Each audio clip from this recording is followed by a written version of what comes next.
was traveling through Europe from mid-August all the way through January. When I was in Greece, I met this really cute, sweet couple named Maggie and David. They were from the UK, and they lived along the border of England and Scotland, and they invited me to come stay with them from October to mid-November. Their youngest child was attending university, and they felt like they wanted another young'un around in their cottage house, since they found they didn't enjoy the empty nest as much as they thought they would. So, I agreed when I finished exploring Thessaloniki, I'd come stay with them, and maybe help around the house and see some of the countryside. I don't know why Maggie called it a cottage house. It was much larger than a cottage. Old, definitely. Very fancy, but old. It was very long and narrow. I suppose she called it a cottage because it was out in the country. I don't know if there were any houses for kilometers in any direction. Maggie was just about the sweetest person I'd ever met. Still is, and her and I talk all of the time to this day. I don't really talk to David, but that's because David is just not much of a talker. Whereas Maggie was bubbly and warm and loved to tell stories and jokes. David was more stoic and stern.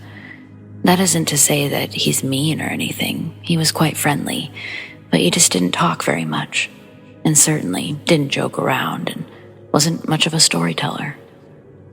Most of the time, Maggie would be singing in the garden or talking on the phone with somebody, while David would just sit in his armchair and read a history book. I spent a lot of time helping them out by chopping a lot of firewood for the fireplace, due to the house being drafty and quite cold quite often. Maggie was really friendly, and she introduced me to all of her son's friends.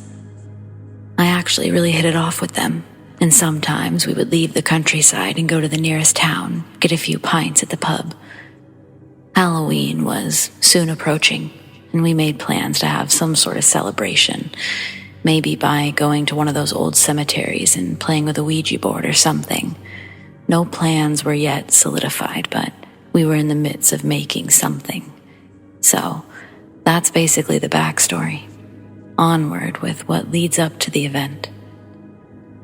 The cottage was a long, narrow, one-story house, and I got to stay in the guest bedroom that was located sort of in the middle of the establishment, and it was placed closest to the kitchen. It was my second or third night when I woke up in the middle of the night to hear someone walking up the stairs. Now, as I've already established, this is a one-story house, so I was confused. How could somebody be walking up and down stairs when there were no stairs around? The first time I heard this, I figured maybe I was in the middle of a dream, or maybe there was just something outside hitting against the walls, or maybe I was just tripping. I shrugged it off and went back to sleep. The day after, I had completely forgotten about it, as the excitement of being in the UK was overpowering any anticipation I might have felt. I went out with the other folks that Maggie had introduced me to, and I went to get more pints at the pub, played darts and other things. I got home late and crawled into bed. It was near midnight now. And there it was again. Unmistakably, it was something walking up and down a set of stairs. I knew I hadn't gone off to sleep at this point, because I was still scrolling through my phone for sights to see the next day. Curiosity got the better of me. I got out of bed, opened the door, and peered into the kitchen and down the hallway. One direction, and then the other. But there was nothing. Absolutely nothing. Being a bit spooked and feeling a chill, I approached the fireplace and put a log on it, sat in David's armchair for a moment, and watched the log get eaten by a flame when I heard a creaky door close. It wasn't a slam, but it was loud, almost as if the door was heavy. Okay, I said to myself, this is too weird. The morning after, at the breakfast table, I casually brought up the stair-stepping. You folks got an invisible staircase or something? I joked. Oh. Maggie's face brightened up with a mischievous smile. You hear the steps, don't you? Yeah, I admitted. Don't you worry about him, love. He's just the butler. I was confused at this point. The butler? I asked. You guys have a butler? No, silly. Maggie laughed. Here, I'll show you. Maggie gets up from the kitchen table, takes a few steps and removes a corner of the rug, and there's this small sort of hole. It turns out it was a handle. The next thing I know, Maggie lifts up the floor with this arduous, freaky, creaking sound, and it revealed a doorway in the middle of the floor. See? She said. We have a wine cellar. Oh, I gasped, surprised. Back in the middle of the 19th century, this house belonged to some high-class people, royalty and all. This is where the butler slept, down here. So you mean... Yes, that's right, David said. Our house is haunted. Oh, don't try to scare Davy. Maggie slapped at David's shoulder, continuing to say, Listen, love, most people never even hear the footsteps. Just ignore it. The butler's harmless. The phone rang, and Maggie answered it and went into the next room.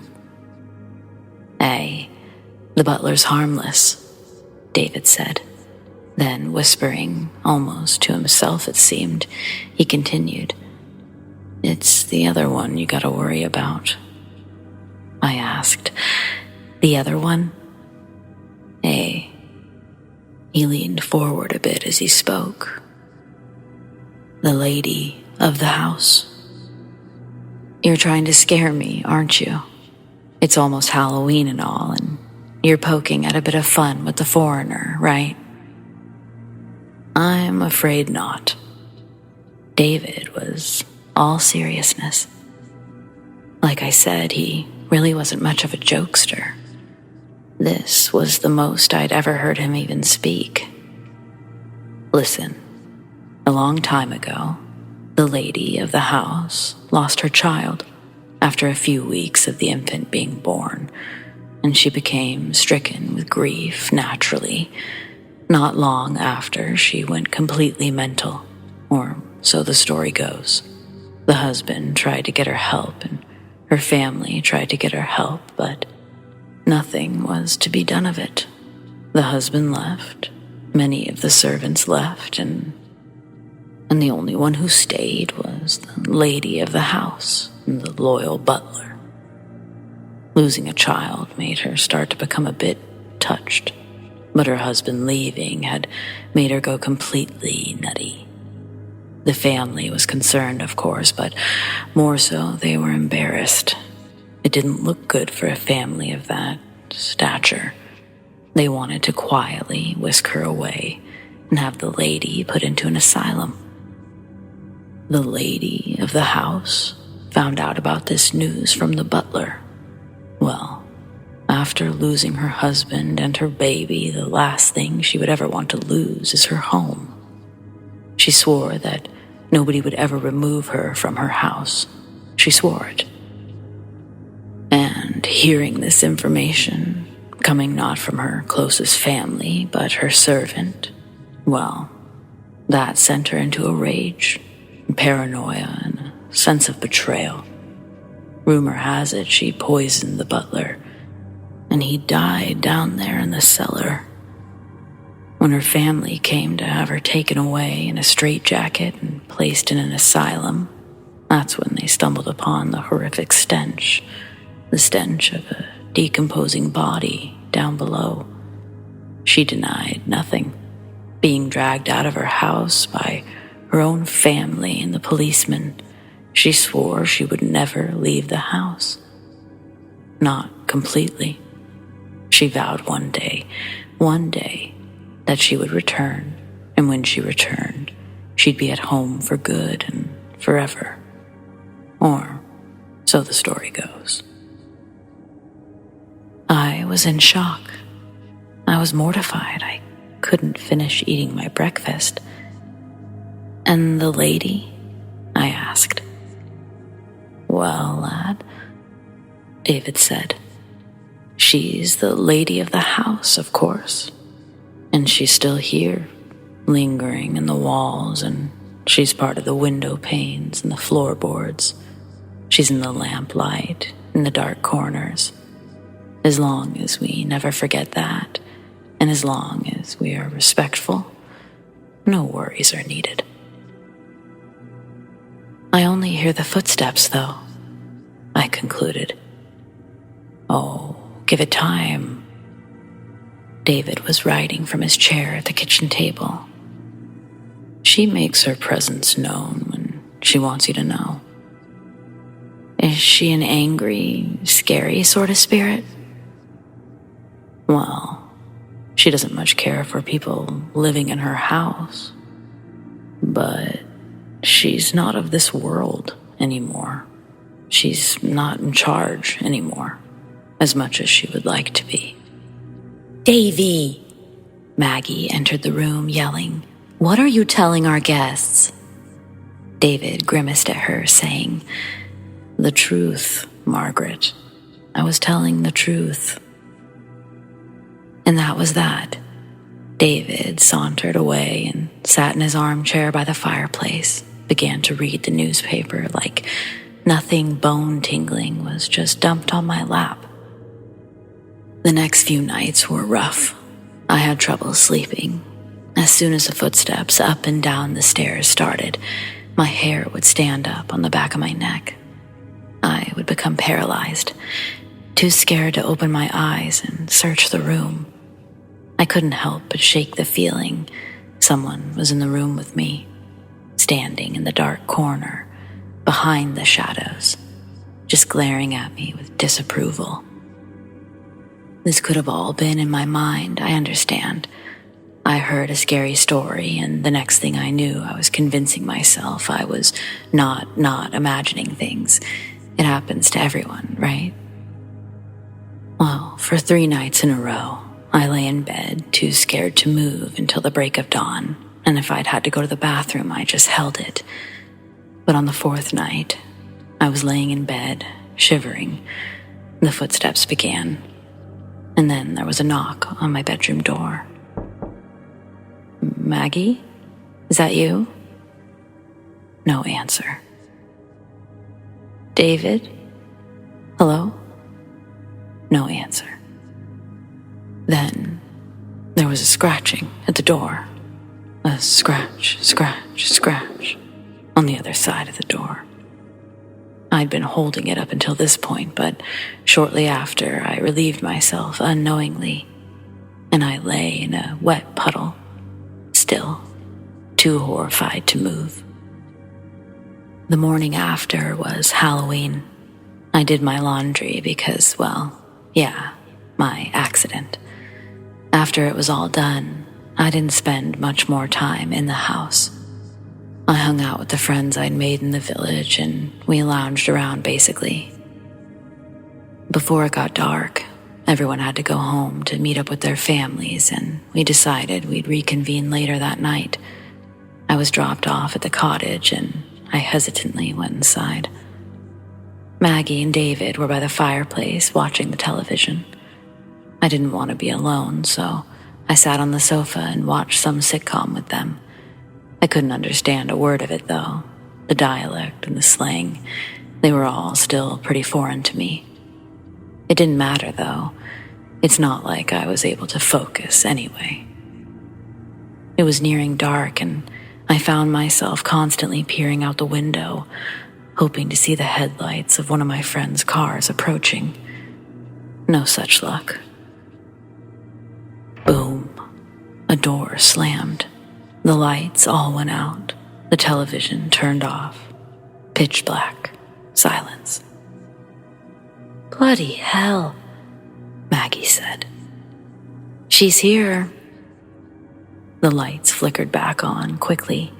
The television turned on to a blue screen. Boom. Another door slammed across the hallway. David yelled, "Get out of here, lady." I cowered in fear, balling up in the corner of the sofa. Another door across the hall opened so violently its doorknob hit the wall.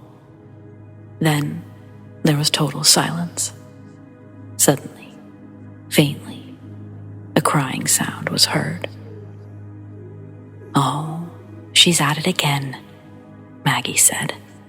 Seeing me absolutely petrified on the sofa, she came and sat down next to me, held me. The crying turned into a woeful sobbing. Louder and louder it grew, traveling about the house, through the hallway, in and out of the bedrooms.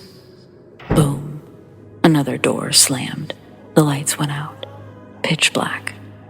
The violent sobbing turned into screaming. A lamp by the TV flickered on, and then off, and then on, and then off. The kitchen light turned on. Boom. Another door slammed. Then it violently was thrust open and then slammed again. The screaming then turned into some sort of shrieking. Maggie was holding me tighter, which only scared me more. I didn't know if she was scared too or if she was just really trying to comfort me. Then I had a disturbing thought. What if this isn't Maggie clutching me in the dark? It was too dark to see now, so how could I know? Next thing I knew, all the doors in the house violently opened and were stopped by the walls. A terrible woman's voice wailed, "Get out!" The lights came on, and I ran out the front door like a little kid who had just seen a monster. Hell, for all I knew, I had just seen a monster. And it had turned me into some sort of vulnerable little girl. I got to the road and I stood there, crouched, panting heavily until one of my friends pulled up. I got in the car and began crying, sobbing, shaking. "What's with you?" my friend asked. Her hand worriedly rested on my shoulder. I tried to explain, many times. I don't think she knew what to make of it. I don't know if she believed me. Obviously, she just knew I was upset. I was a bummer for everyone to be around that night, and we didn't do much Halloween celebrating. I kind of killed the mood. I spent the night at one of my friends' houses, and the next day, they came to help me go inside and grab my stuff from the guest bedroom. They took me to a hotel where I stayed for the duration of my time in the UK. I still speak to Maggie and David, and Maggie especially feels awful. I know she wasn't trying to deceive me. As she said, people rarely even heard the footsteps. And she explained the lady of the house never attacked when there were guests, so the incident, it was such a rare occurrence that even Maggie and David themselves were surprised. I don't know how anybody could ever live in such a house. Every Halloween, I think about this event. It stuck with me. It's even in my nightmares, my daydreams. I've certainly had enough spooks for a lifetime in just one night. I certainly believe now that All Hallows Eve is a paper-thin portal for spirits to easily enter our realm and make their intentions known, good or bad. Many spirits I can feel sorry for. Some I don't. But never again do I want to be anywhere near the lady of the house.